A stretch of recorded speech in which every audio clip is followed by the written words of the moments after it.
Hey there everyone, how you all doing? Today we're going to be talking about the XO-16 Chaingun in Titan vs. Titan combat, how best to use it and how to be as effective as possible with it. Let's get started. First, let's take a look at the stats. Your maximum damage with the Chaingun vs. Titans is going to be 93, and your minimum drops off to 85, so you can check the ranges here and see if you're between 51.4 and 61 meters, you're going to be doing somewhere between 93 and 85 damage. It decreases linearly. And after 61 meters, you're going to be doing the minimum damage of 85. As long as you're within 51.4 meters, you're going to do the maximum damage of 93. So not a very big difference, but you know, when you're multiplying that times 150 rounds in your magazine, that starts to add up. As for the class, I'm going to be using an Atlas. The Chaingun is going to have an accelerator on it. I'm going to be using multi-target missile systems as well as particle wall. And for my ordnances, I'm going to have Dash Quick Charger, as well as Core Accelerator. So the Chaingun is not a weapon that I was originally excited to use. I had the preconceived notion that it was weak, it was underpowered, you know, it's not very good at taking down Titan shields, let alone their actual health. It was just generally a bad weapon, and I wasn't very excited to use it. But after giving it some extensive time, my tune has changed a little bit. While this definitely isn't the weapon I would choose if I had to enter a one-on-one Titan fight, this is definitely a team support weapon. You know, your ability to support your team and you know, keep pilots off your teammates' backs, as well as just keep suppressing fire on enemy Titans. You know, keep their shields down, do some damage when possible, is pretty remarkable. Before we actually get into the actual class setup, at least in terms of why I'm choosing the things that I'm choosing, I want to get into some methodology of how you should play with the Chaingun, at least specifically in Titan vs. Titan combat and Last Titan Standing. Now, this is not a weapon that I would recommend rushing the enemy with. You'll see me trying to get up close to them quickly, but I'm not going to try and rush and break ranks from my team and try and push farther than I really should and really overextend myself. I want to push as much as is comfortable for my team and I, and just put down supporting fire, basically. The thing that pops into my head the most when playing with the Chaingun is actually a term used in StarCraft. Called a slow push. You know, you could liken it to bunny hopping siege tanks if you're familiar with that game. So basically what I'm going to be doing is I want to push up a little bit, put down a shield, and start, you know, putting down some suppressing fire. Get damage on enemy Titans, break their shields, and let my teammates do most of the damage while I keep damage up on everyone. I make sure their shields aren't recharging, and if I'm in a situation where I can do some critical hit damage to them, great. Once they decided that they've taken too much damage, they're gonna retreat and try and get behind some hard cover, like walls, corners, that sort of thing. So once they do that, my team is free to push up a little bit farther. So we're just gonna keep making these small, slow pushes over and over and over, and you just whittle away at the enemy team. And they die quite a lot faster than the phrase whittling away may make it sound. Of course, there are always situations where you should just blindly rush in, you know, and just go guns blazing and try and do as much damage to the enemy as fast as possible. You know, those situations are always going to exist, but for the purposes of this video, I'm mostly just going to be talking about, you know, your default slow pushing kind of style and how to be generally effective with the Chaingun instead of just rushing in, trying to get one kill and immediately dying.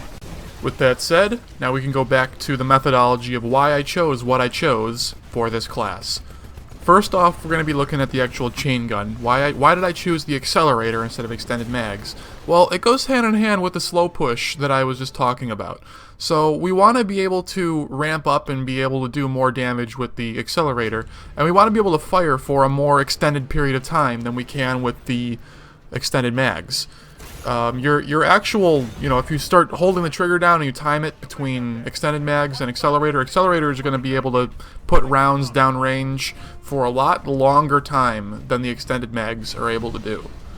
This will grant you two advantages over the extended mags attachment. First and foremost is you're going to have a lot more area control and area denial. So you're going to be able to make a dead zone where enemies don't want to be, or else they're just going to get ripped to shreds by your Chaingun. Second is time.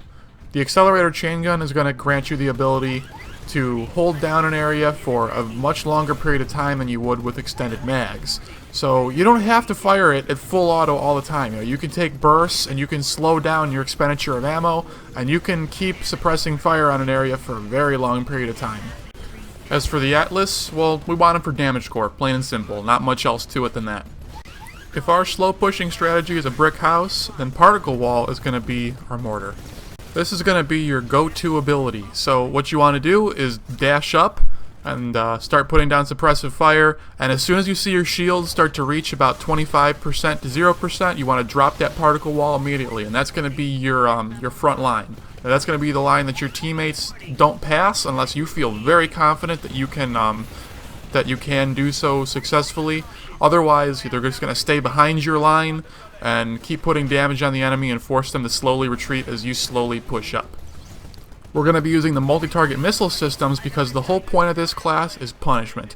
We want to stop those enemies from recharging their shields. We want to make sure that they're taking as much hull damage as possible, not necessarily from us, but from our teammates. If we can do hull damage too, awesome. But if not, that's not our #1 primary goal. The multi-target missiles allow us to keep damage up and prevent those shields from recharging. Dash Quick Charger may seem like kind of a strange choice for this build then. You know, if we're so focused on slow pushing and particle wall, why do we want an ability that really is able to increase our mobility? Well, sometimes you need a backup plan. You know, sometimes your slow pushing is just not going to work, or you're going to be in a situation where you're almost killing an enemy and he's running away and you just need to chase him down and either just keep those shields from recharging or just get those last couple bullets to kill him. And Dash Quick Charger is going to allow you to do that very easily. In addition, as long as you have a coordinated team, you're going to have at least 2 people with particle walls. So, you know, as long as you and a buddy can keep trading back and forth, then you don't necessarily need to keep recharging those as fast as possible and make it your life to keep those up. You know, you have a teammate to do that. And finally for the build is Core Accelerator. I mean, that doesn't need a whole lot of explanation. We're playing Atlas. We want our damage core to be able to get up as fast as possible. That's just as simple as that. In addition, that shield recharge from activating the damage core is invaluable. So what you can do is you put up a particle wall and you can empty an entire mag into a couple of Titans. Usually you can have your core ability almost completely charged. If using a card like Titan Salvage or Outsource, your core ability will most definitely be charged within that one magazine. So you can immediately just hit reload and turn on your core ability at the same time and just start pushing forward. You know, you'll take a couple of hits of damage and then your damage core activates and restore all that shield, and you're going to be dealing, I believe it's 40% extra damage with your chain gun to all the enemies, and they're going to be forced not just to back up but to completely run away. You know, they have to really break ranks and get the heck away from you because the damage that you're dealing, especially if you're hitting critical points, is unbelievable. So in summary, our main strategy with this build is to slow push. We want to be very aggressive towards the enemy team, but not so aggressive that we're rushing out and taking all sorts of damage, getting rodeoed, and, you know, only taking one Titan with us if we're lucky before we die. We want to push slowly and effectively and intelligently. So thank you for watching. Please like, favorite, comment, subscribe, all that stuff, and I'll see you next time.